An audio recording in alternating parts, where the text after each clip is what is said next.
Oi, Matheus, podemos começar?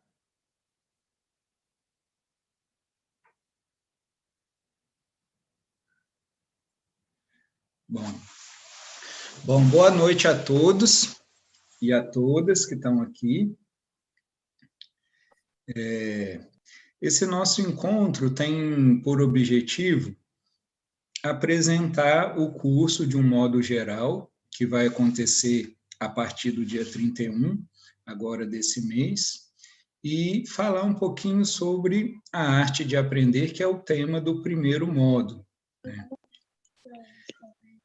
Então, o que a gente gostaria de olhar nesse encontro, né?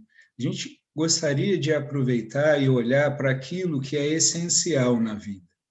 Então, no meu trabalho, um dos trabalhos que eu tenho é o de terapia, né? Então, eu ouço muitas vezes as pessoas dizerem assim em algum momento: puxa, isso a gente deveria aprender desde cedo. Isso a gente deveria aprender na escola. Isso é essencial.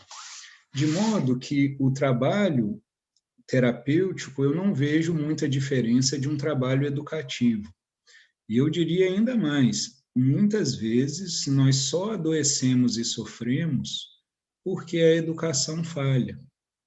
Educação não é instruir alguém em um ofício, não é desenvolver nela uma profissão, embora descobrir uma vocação e colocá-la a serviço do mundo possa fazer parte da educação. A educação vai muito além disso, né? E não se restringe, né, para não dizer que é até mais difícil de acontecer em ambientes educacionais institucionalizados, né? Frequentemente, quando a gente pergunta às pessoas onde é que elas mais aprenderam, elas dizem na vida, né? E o que quer dizer mais especificamente na vida? Se relacionando, né? Então, todo o relacionamento é aprender, né?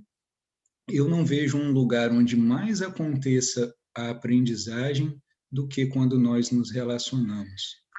E se relacionar, é preciso que a gente tenha, para se relacionar, é preciso ter uma postura aberta.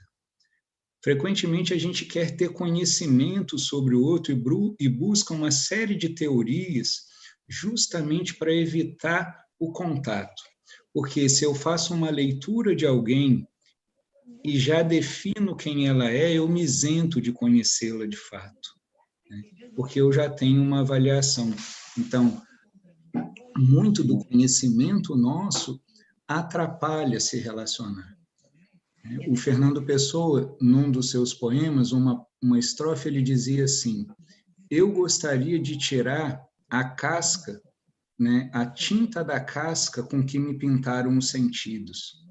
Então, a gente nasce extremamente curioso para aprender, qualquer um que convive com crianças pequenas observa isso, e ao longo da vida a gente vai aprendendo como fazer o certo, né? E deixa de aprender. Então, frequentemente, o que a gente chama de educação é um processo de domesticação ou de ajustamento a tendências, sejam da nossa família, sejam da sociedade. Então, isso não é educar, isso, pelo contrário, isso sobrecarrega a pessoa. Então, a arte de aprender não é mais um ofício e não tem nada a ver com fazer trabalhos artísticos, embora isso possa ser muito útil, não tem a ver com pintar, não tem a ver com fazer poesia, embora isso possa acontecer, mas tem a ver com fazer, né? Então, a nossa vida é uma arte. Olhar o ser humano como uma espécie, né, e buscar por padrões é um erro crasso, né, porque cada vida é muito singular, né? Então a gente imagina que isso assim possa ser muito filosófico, né, ou muito poético, e é a coisa mais prática que existe e que mais tem força. Então eu vou contar uma história, né? Uma vez eu estava em um curso e eu conheci uma moça que tinha o diagnóstico de borderline, né, um transtorno psicológico. E ela tinha dificuldades com o trabalho, com uma série de coisas, relacionamento com a família. E ela falou assim: eu passei por muitos terapeutas, né, por vários, mas teve um com quem eu consegui melhorar, né? Eu fiquei curioso, eu falei, como que foi, né? Como que ele trabalhava? Ele falou assim para mim, eu não tenho nenhum interesse em que você melhore ou que você consiga voltar a trabalhar rapidamente.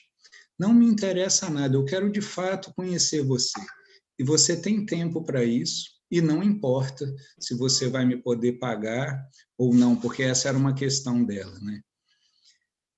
E ela falou que começou a fazer desenhos, né? E imediatamente eram desenhos só do rosto, então ela estava muito fixada, né, na identidade dela, e aos poucos os desenhos começaram a ganhar movimento, e ela também na vida dela, tanto que ela estava estudando, fazendo um curso, né, para ser terapeuta. E ela me disse assim: o que foi mais interessante na minha relação com ele é que ele não quis me consertar. E todos que quiseram me consertar, eu não melhorei. E nessa terapia, em que eu não, né, não havia uma meta para mim, eu pude melhorar. E ela voltou a trabalhar, ela voltou a estudar e a melhorar os relacionamentos dela. Então, existe um mistério nisso que, quando você olha para alguém sem agenda, né, com uma atitude contemplativa, isso cria um campo favorável para o florescer. Então, a arte de aprender é isso, a gente criar um campo de relação em que as pessoas possam florescer, né? Então, por que as pessoas falam, quando eu estava relatando inicialmente na terapia, isso a gente devia aprender desde cedo, porque a gente não aprende isso nas escolas, né? O que elas estão falando, basicamente, é de um ambiente sem censura, que não quer nada diferente do que elas são, né? Então, mal a gente nasce, né, e a família já tem uma agenda enorme sobre o que a gente deve fazer e ser, né? A gente está ainda aprendendo a administrar os processos fisiológicos, por exemplo, quando criança, né? E os pais já estão pensando em que o caráter da criança está formado, né? Ela está acabando de chegar no mundo, sabe? Então, existe uma agenda de um condicionamento que não permite olhar para a pessoa que está na nossa frente. Então, parte desse trabalho é de desaprender muito do que nos sobrecarrega. E isso é libertador, né? Porque se eu não tenho uma agenda pré-definida para ninguém, eu posso olhar para a pessoa, né? Não existe regra de como fazer. Todo mundo quer manuais, né? Existem pessoas que se atrevem a escrever manuais de como acompanhar uma pessoa. Como você vai acompanhar algo que é único, né? Uma vida humana é a mesma coisa que uma obra de arte. Nunca mais vai ser feita outra igual, né? Embora a gente caia no absurdo de se comparar e de buscar, né? Hoje a gente tem isso muito comum, né? Os seguidores, né? Em vez de serem, né, os florescedores, né, nós somos seguidores, né? Sendo que cada um tem algo especial e único para florescer. Não precisa ser extraordinário nem de domínio público. Eu não estou falando de se tornar uma biografia importante, né, mundialmente conhecida, né, mas de se tornar único, singular. Então, isso é um processo educativo em que, né, no latim, vem do verbo eduzir, que é tirar de dentro, né? Isso é um trabalho de educação. Então, há uma diferença muito grande entre aprender e ser ensinado, né? Uma vez, numa entrevista, o Einstein falou assim: eu não ensino aos meus pupilos, eu só dou condições nas quais eles possam aprender. Então, aprender é muito diferente de ser ensinado. O aprender é uma atitude sua, minha, né, de cada um. Não é uma coisa que o outro se responsabiliza. Então, aprender também tem a ver com uma liberdade de experimentar. Se a gente tivesse liberdade de experimentar, não ficaria uma voz crítica na cabeça perguntando se isso está certo, se isso está errado, se isso pode, se isso não pode, né? Essas perguntas têm a ver com um ambiente crítico, né, que a gente internaliza desde cedo. Então, poder olhar para essas questões pode ser muito útil, né? Então, esses campos, na minha perspectiva, eles se tocam e se misturam, né? O campo do aprender e o do curar, né? O da terapia. Né? São duas instâncias da vida muito próximas. Né? Algumas pessoas, às vezes, relatavam assim no processo terapêutico: nossa, eu achei que eu fosse fazer um tratamento, mas eu me sinto que eu estou aprendendo sobre mim, parece uma escola, não parece uma clínica. Né? E é verdade, os campos são muito próximos. Né? Essa é a verdadeira arte de aprender. Né? Aprender, e assim, cada vez mais a gente vai ficar mais livre de aprendizagens mecânicas. Né? Isso não é necessário, mas aprender sobre a vida, né, sobre o que é o bom viver, isso faz diferença. Não é à toa que a gente vai caminhando, né, numa cultura que consome cada vez mais antidepressivos, medicamentos, cada vez com mais transtorno. Então, avança-se muito em tecnologia, mas ninguém consegue fazer uma coisa que é muito simples, que é observar. Né? Frequentemente as soluções são muito simples, né? Mas ninguém observa. Né? Então, uma vez eu estava ouvindo de uma pessoa, né, falando que o pai estava muito bravo com a filha porque a filha não tirava boas notas na escola, e o pai falando: você tem que valorizar, é uma escola cara que a gente paga. Né? E a criança fala assim: então eu preferi estudar numa que não pague ou numa mais barata e eu poder ser mediana em algumas matérias. É tão simples. Né? Mas por que a gente não tem ouvidos de ouvir? Né? A gente está olhando para a criança, eu não estou dizendo que é para largar a pessoa fazendo o que ela quer e não acompanhar, né? Mas foi colocado uma agenda, né? Quem disse que isso é o essencial? Né? Então, se cada um observar na própria vida, vocês vão ver que muitas das preocupações que os pais tiveram com você se revelaram absolutamente desnecessárias com o tempo. Né? E aquilo que foi realmente diferencial, muitas vezes eles nem se deram conta. Então, poder examinar essas questões, né, e compartilhar isso num ambiente seguro pode ser muito útil, pode liberar, né, muitas forças para a vida, porque quando a nossa energia não é mais gasta precisando atender expectativas, né, precisando atender a demandas que vêm de fora, e às vezes a gente se internaliza. Por exemplo, as pessoas falam: eu sou muito exigente comigo. Ninguém nasce exigente consigo mesmo. Né? A gente cresce aprendendo que nosso valor é o que proporciona e depois, né, acha que isso é nosso. Não é nosso nada. Né? Mas a gente precisou internalizar isso para sobreviver. Né? E todas essas cargas, tudo isso atrapalham, né, ou colocam um ruído no florescer natural da vida. Então, aprender, né, a arte de aprender tem a ver com isso. E por que é uma arte? Porque é singular. Eu, quando era mais novo, eu ficava muito curioso assim do porquê que uma obra de arte era tão cara, né? Eu falava: como que pagam tanto num quadro, né? Eu nunca tinha me atentado para uma coisa óbvia, que é justamente a singularidade daquilo que enche de valor, né? Especialmente quando o autor morreu, porque nunca mais, de jeito nenhum, nada parecido vai ser feito. Né? Então, uma vida humana não é diferente.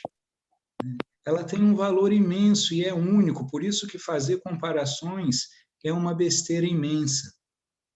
E é um ambiente, por incrível que pareça, no qual a gente mais se desenvolve através de comparações. Primeiro entre os irmãos, depois entre os primos, os colegas da escola, a sociedade, né? E a gente vai perdendo uma coisa que desde cedo se manifesta, que é a afeição, né? Em vez de trabalhar pelo bom, a gente começa a trabalhar pelo melhor. Né? O melhor não é o bom. O melhor é sempre uma comparação e uma diminuição em relação a outro. Né? O bom é algo que pode florescer, é único. Né? Então, todos esses ambientes vão criando uma deturpação nas nossas relações de impactos globais até. Né? Na raiz do nosso egoísmo estão as guerras, desde os conflitos de família até essas guerras entre nações, quando a gente se sente separado e tudo mais. Então, poder olhar para essas raízes, como isso se estrutura na nossa vida desde o início, desde pequeno, né? Então, quando você olha uma criança, né, por volta de 1, 2 aninhos, né, ela é muito sorridente. Né? Tem um estudo que mostra que uma criança assim pequenininha, um bebê, ri em torno de 100 vezes por dia, né? Enquanto um adulto próximo de 3. Isso seria até um adulto bem-humorado, talvez, né? Porque tem gente que passa um dia sem sorrir. Né? Então, o que acontece com o nosso desenvolvimento que essa alegria, essa coisa tão livre vai morrendo? O que acontece? Que cargas são essas? Né? Quais são essas pressões que impedem esse florescer, que vem tão cheio assim de abundância? Né?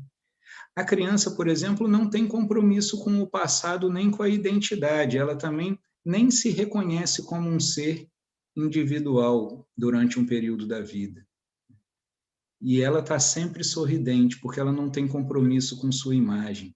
Diferente de nós adultos, que precisamos sustentar isso a qualquer custo e praticar violências para defender essa nossa imagem. Né? Quem é você para falar assim comigo? Você não pode falar assim comigo.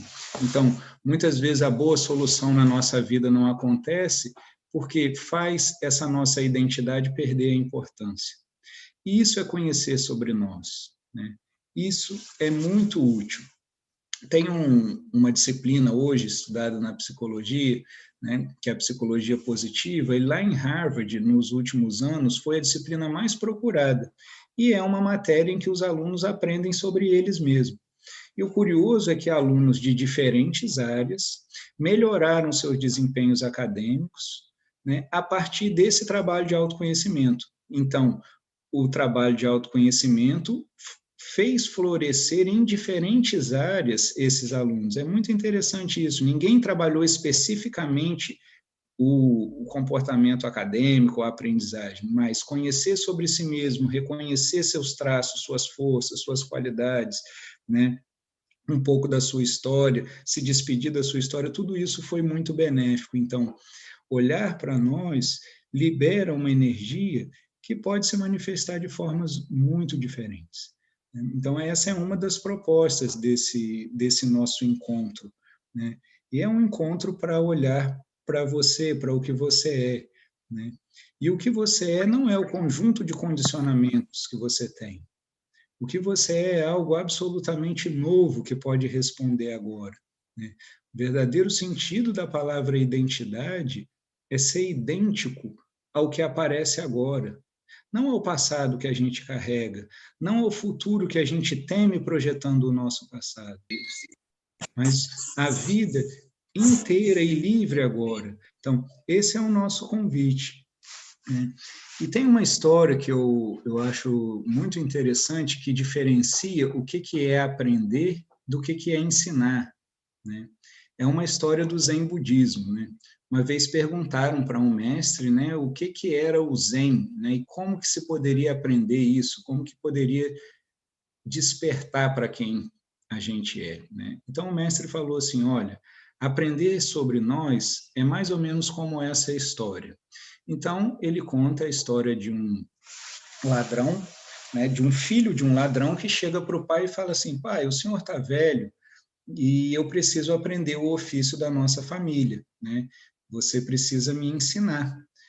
E disso depende a nossa sobrevivência, eu preciso dar seguimento à nossa tradição. Então o pai falou assim, tá bom, hoje você vai aprender esse ofício. E foram assaltar uma casa.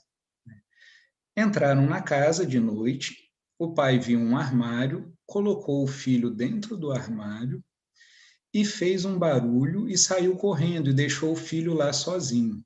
Né? E o filho ficou assim, por um instante atônito, falou, meu Deus, é o meu primeiro assalto, eu pedi que meu pai me ensinasse por que ele fez isso, mas ele não tinha mais muito tempo para pensar, não tinha como instruí-lo, não tinha um manual para seguir, né? Tinha a vida inteirinha acontecendo ali diante dele e os passos das pessoas na casa indo ao seu encontro. Então ele começou a fazer um barulho de gato. Miau, miau. Por mais absurdo que isso pudesse parecer e que deixasse a lógica dele um pouco desconfiada. Então os donos da casa pediram que a empregada fosse averiguar, né? E quando ela vai chegando próximo do armário, ela abre o armário com uma vela e dá de cara com o filho do ladrão, né? Mais uma vez, ele não sabia o que fazer, né? Não tinha sido instruído para essa situação. Então, ele sopra a vela e sai correndo. E todo mundo vai correndo atrás dele. Então, quando ele chega no jardim, ele vê um poço de água, joga uma pedra, e como estava escuro, né, ele sai fugido pela mata, e as pessoas ficam ali em torno do poço esperando ele subir. Enquanto isso, ele foge. Ele chega em casa, pé da vida com o pai dele, e fala assim: pai, por que o senhor fez isso comigo? É o meu primeiro dia, né? Eu pedi que você me ensinasse o ofício, por que você fez isso comigo? E o pai dele falou assim: ah, mas você não prestou atenção. Eu falei: hoje você vai aprender esse ofício. Você chegou aqui, não importa como, você aprendeu. Isso é a diferença entre aprender e ser ensinado. E é dessa forma que a gente gostaria de trabalhar, despertando a liberdade de experimentar. A gente não precisa ser ensinado sobre como viver. Né? Talvez não seja à toa, né, que a gente não seja capaz de prever o futuro, né? Porque isso tornaria a vida muito chata, né, muito previsível. Né? Tanto que os profetas vivem muito solitários, né? Só eles veem o futuro e não tem mais graça. Né? Então, há um mistério nisso. A vida está acontecendo inteirinha agora. Né?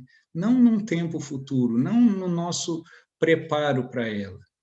Então, o nosso convite, a proposta desses encontros é isso. Eventualmente, alguns conhecimentos podem ser úteis e eles vêm à tona. Por exemplo, eu contei uma história, isso faz parte da minha memória, mas a forma como ela vem é diferente. Ela vem dentro de um movimento vivo, a gente está olhando para um lugar. Mesmo esse nosso encontro aqui não é uma preparação para outro, né? A gente está divulgando o curso, mas esse encontro é inteiro aqui. Nós nem sabemos se a gente vai estar ali disponível nesse próximo dia, 31. Esperamos que sim, mas a nossa vida está acontecendo agora. Né? Então, alguns conhecimentos são úteis, mas eles não são a finalidade do aprender. Né? Eles são resíduos e eles podem ser utilizados no futuro, desde que haja um olhar atento, um olhar que observa e que vê, não um olhar que quer executar o velho em cima de algo que está vivo e novo. Né? Então, seguir um parâmetro, né? Quando a gente tem uma vida diante de nós, a gente tem um mistério. Né? Classificar e tentar comparar ela no conhecido é um desperdício imenso. Mas se a gente se coloca em uma relação disponível de aprender, muita coisa se revela. E existe uma coisa mágica que é ser olhado por um olhar que não quer diferente. Eu não sei se vocês já tiveram a oportunidade de ficar diante de um olhar assim, mas é muito transformador. Né? Isso é o olhar que deve ter um educador, que deve ter um terapeuta, se possível, um pai, uma mãe. Né? Que a gente possa, assim, se despir um pouquinho do nosso papel e ficar diante só daquela pessoa, suspender um pouquinho nossas agendas, contemplar a vida. Né? Então, isso não é algo que se execute, isso não é uma ideia. Né? Então, o que falta, eu vejo muitas vezes, é a liberdade de experimentar. Então, esses encontros, na minha perspectiva, cada professor tem sua perspectiva, essa também é uma coisa boa, vocês vão ter encontros diversificados, né? Mas, de fato, um eixo que é presente em todos os encontros é esse, né? O de aprender de uma forma viva, né? Não que vocês acumulem novos conhecimentos, isso é relativamente útil e muito fácil de fazer. Nós não precisamos uns dos outros para isso, mas para aprender, o encontro é fundamental. Né? Então, o aprender se dá nesse encontro, né? Em que um pode testemunhar o outro, né? E o olhar de um pode. Isso tem um lado bonito também. O olhar do outro pode acender em nós aquilo que está um pouco oculto. Né?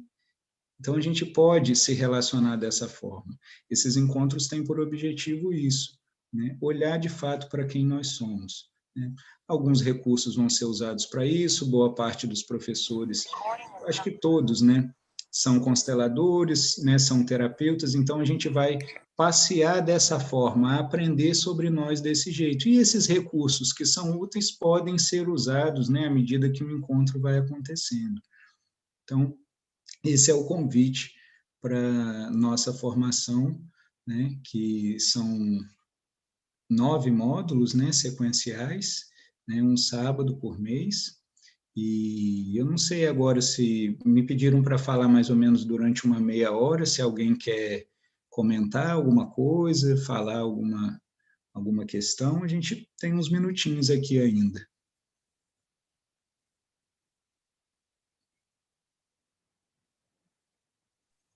Vitor, boa noite. Oi, É a Cleo, tudo bem? oi, Cléo. Tudo bom, Vitor? Prazer. Vitor, eu fiquei com vontade de convidar pessoas de 16, 17 anos. O que você acha da gente estar convidando um pessoal mais jovem? O que você percebe disso? Olha, eu tenho uma perspectiva assim. É óbvio que existe uma média, mas o critério é a própria pessoa, né? Ela pode conhecer. Já Uhum. que a gente está falando sobre aprendizagem, né? Uma vez, o Mozart parece que compôs a primeira peça dele com 5 anos, se eu não me engano, né? E uma vez um aluno chegou para ele e falou assim, um aluno com 15 anos falou para ele, eu queria saber como é que você compôs a sua peça, né, aos 5 anos de idade, né? Não, eu queria saber como é que você compôs sua primeira peça. Aí o Mozart falou assim, esquece isso, porque você é muito jovem, né? E ele fala assim, puxa, mas você compôs a primeira com 5, e o Mozart falou, mas eu não perguntei para ninguém. Então, eu não fico preso com essas coisas de idade. Isso não diz nada, né? A gente tem pessoas muito maduras de idade jovem, né? E tem pessoas completamente infantis, né? Só com idade, né? O tempo não faz da gente sábio, o tempo só faz da gente velho, né? Então, a sabedoria tem a ver com a atitude de aprender. Então, da minha parte, agora essa é a minha parte, eu não sei se institucionalmente tem alguma questão, tá, Cléo? Eu estou falando como eu vejo, certo? Carica, a Oi, Alexia, querido. oi, O Instituto também acha igualzinho a você. então tá ótimo. Então tá, eu estou respondendo por mim, mas eu não posso passar também por cima, mas que bom que a gente está junto nisso. Sabe, tem uma coisa que eu aprendi que eu acho que é fundamental e faz toda a diferença, né? Não existe pré-requisito para o que a gente é. Então, até onde a gente leva esse nosso olhar? Essa é uma pergunta que a gente pode se fazer agora, né? Quem somos nós? Foi muito bom você trazer essa pergunta, Cléo, porque quem é a gente para colocar um limite, né? Se é um curso, né, um encontro que fala sobre a vida, sobre o bom viver, né, e se tem um jovem disposto, puxa, eu acho que a gente deveria celebrar no último grau isso e aprender com ele, porque ele está menos contaminado, né, mais do que ensinar qualquer coisa, né? Eu acho muito fecundo, inclusive, também os encontros de idades diferentes, né? Nos cursos de constelação acontece muito isso. Às vezes a gente tem, né, senhores, senhoras e jovens, e é muito rico esse intercâmbio, né? Tem várias experiências educativas também, né, multisseriadas, mesmo só entre crianças também, que são muito bem sucedidas. Então, eu acho que seria até muito fecundo isso para nós, né?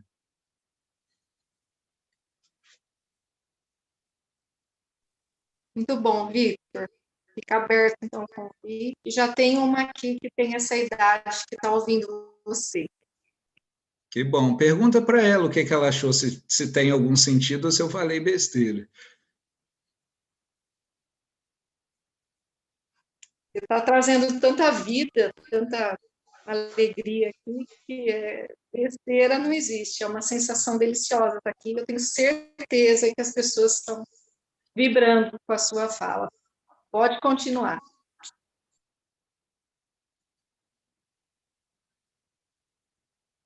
Vamos aproveitar para a gente usar. Alguém quer fazer alguma pergunta sobre o que eu falei, sobre os encontros?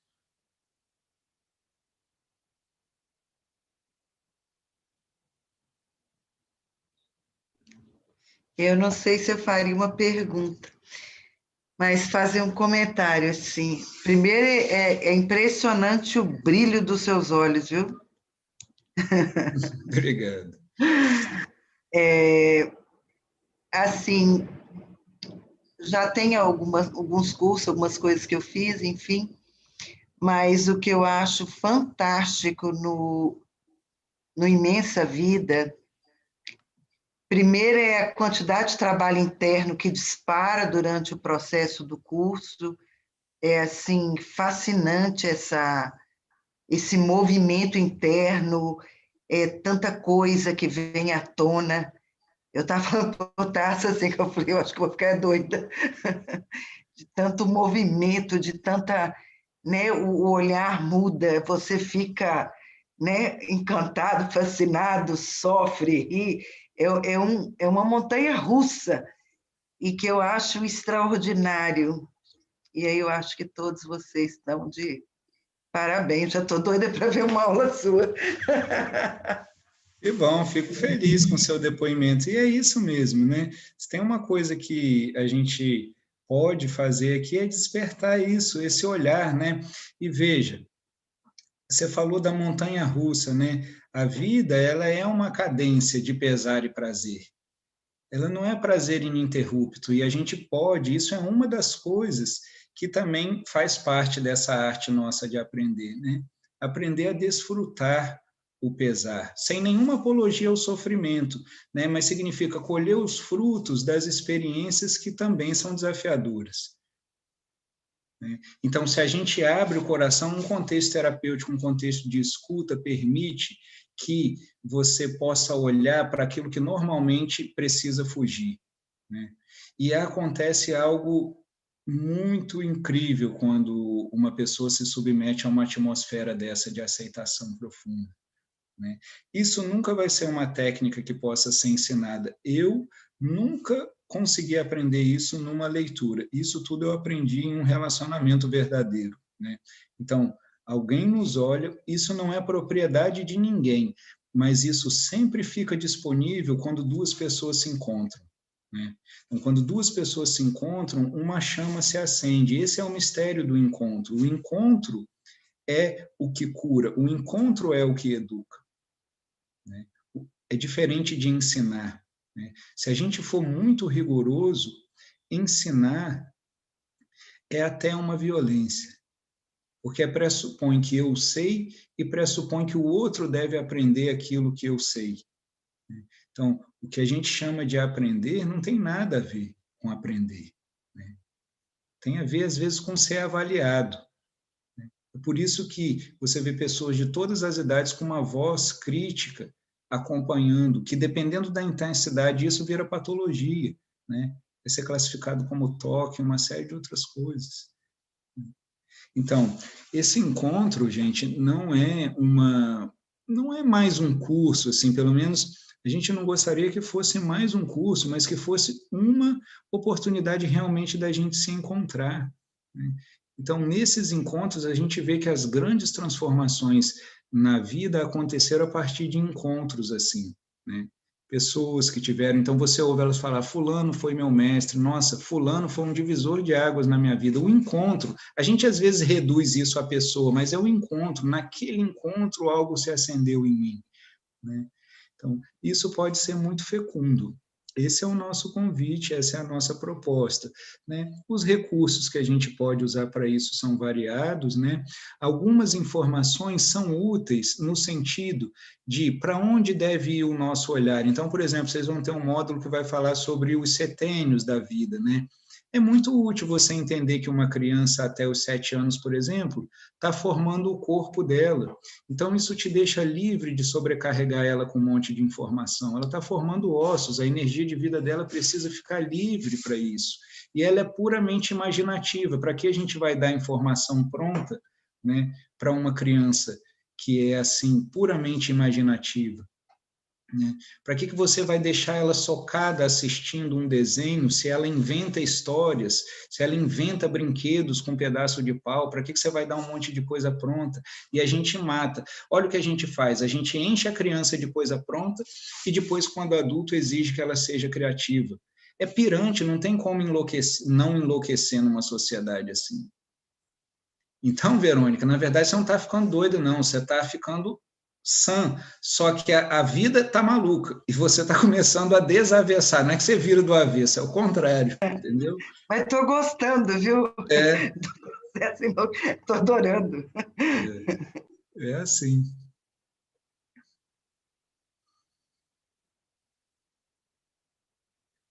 Certo? Alexia está por aí? Tô E sem aqui. contar que o Vitor é um querido, e o Vitor é um poeta.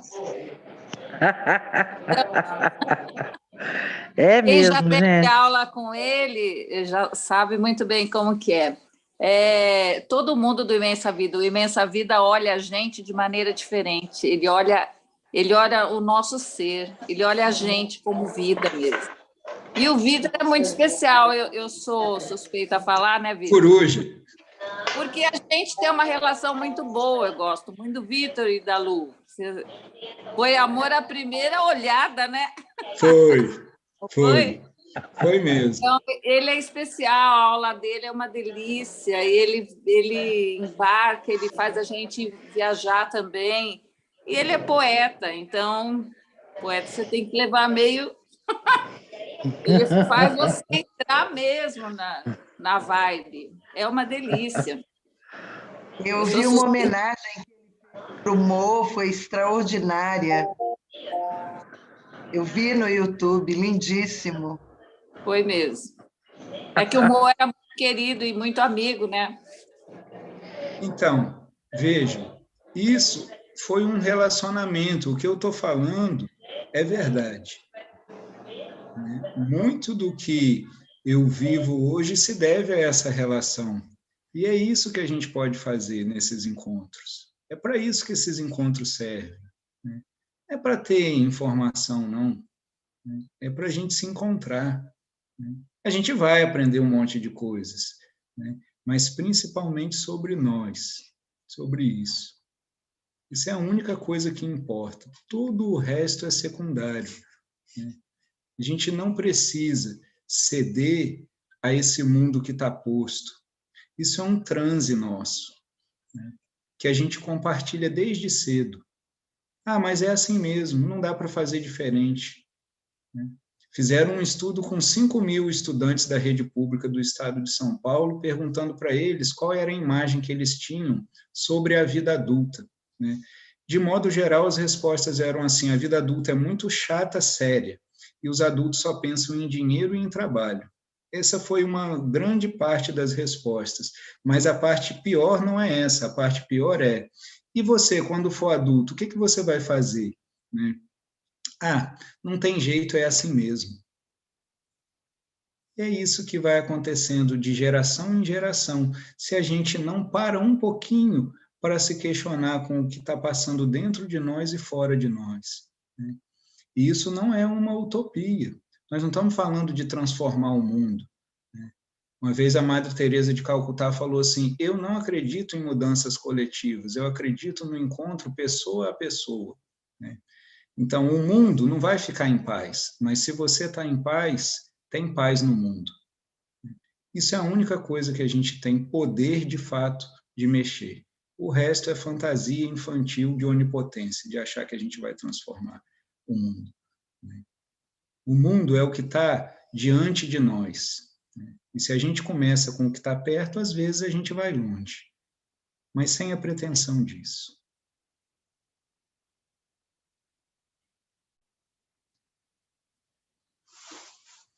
Ai, que vontade de estar junto, mas eu não posso, queridíssimos. Queridão. Eu assino embaixo o que a Leonor falou, o que todo mundo falou. Esse menino é uma raridade, é uma preciosidade. Aproveitem muito. Querida,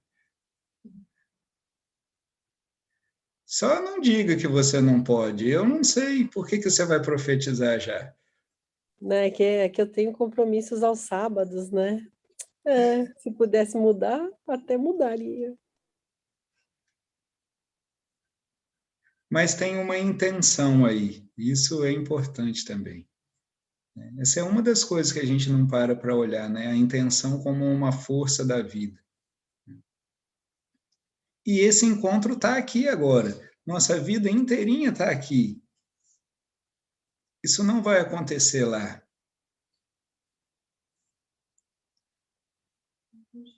Percebe? Isso é agora, a gente está se encontrando agora, de verdade. Eu não estou divulgando um curso, eu estou olhando para isso que o curso pretende olhar, se todo mundo estiver vivo até lá, mas é isso, é aqui, isso está acontecendo agora. E eu vi que muitas pessoas acompanharam, e um movimento está acontecendo agora. É isso que é aprender. Né? Então, eu não estou dando informações, eu estou apontando um lugar, e cada um vê por si. É isso que é a preciosidade. Isso, né? E isso está inteiro aqui, agora.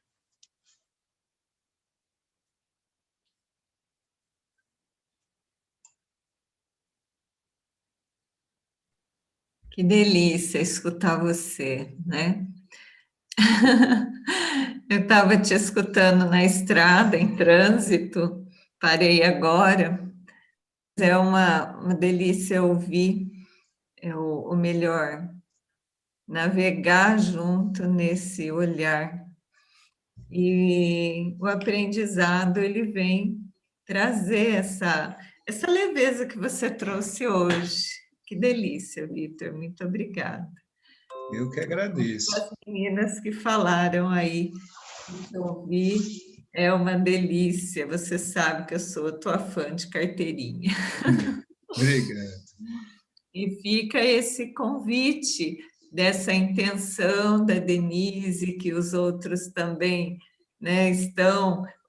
A intenção é que movimenta para a gente chegar, né, em algum lugar ou estar. Coloquei aqui no chat o link do formulário de inscrição, ali está todas as informações que você pode precisar. Tem também um resumo da agenda, né, com os tópicos dos módulos. Coloquei aqui também a aula de ontem, que alguém pediu aí, que não pôde estar. Então, vem com a gente. Vou deixar também meu telefone, se alguém tiver alguma dúvida, quiser entrar em contato. Vitor. Beleza. Obrigada, viu, querido? Muito obrigado, gente. Queridão, obrigada, viu? Obrigado, querida. Aqui, ó, vem cá, olha aí quem está aqui. Ah, meu Deus! Helena! Ai, olha a atenção. Lu!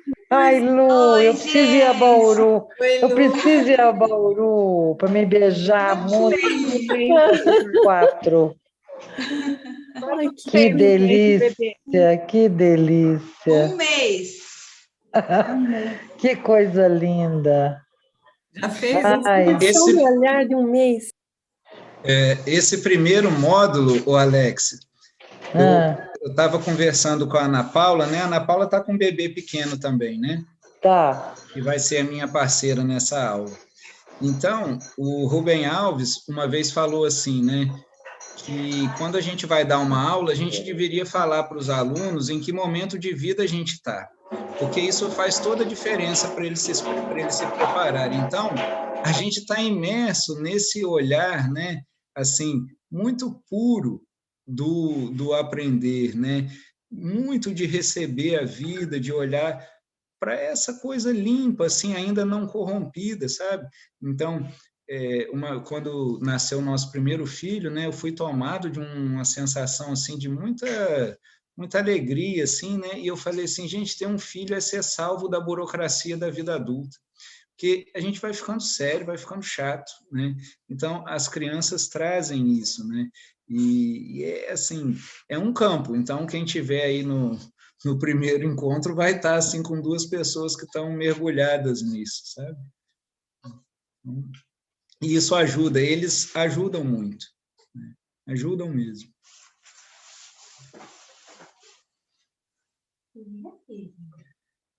É isso aí, Vitor.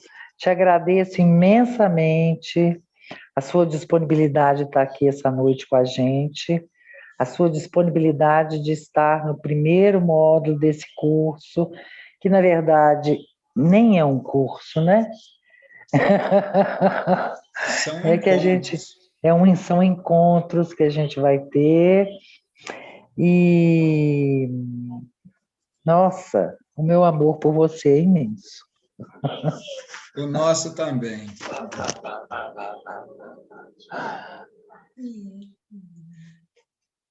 Então, a gente fica por aqui? Sim, ficamos por aqui. Ficamos por aqui. Maravilha, então. Muito obrigado a todos que estiveram aqui, né? E até breve. Até breve, meu querido. Um beijão. Um Beijo para beijo. você, Boa para noite. o Miguel e para Obrigado. Helena. Rita. Obrigado, Vitor. Beijo. Obrigado. Tchau, tchau. Beijo, gente. Tchau. Tchau, tchau. Léo, saudade. Léo é muito querido. Tchau, Marité.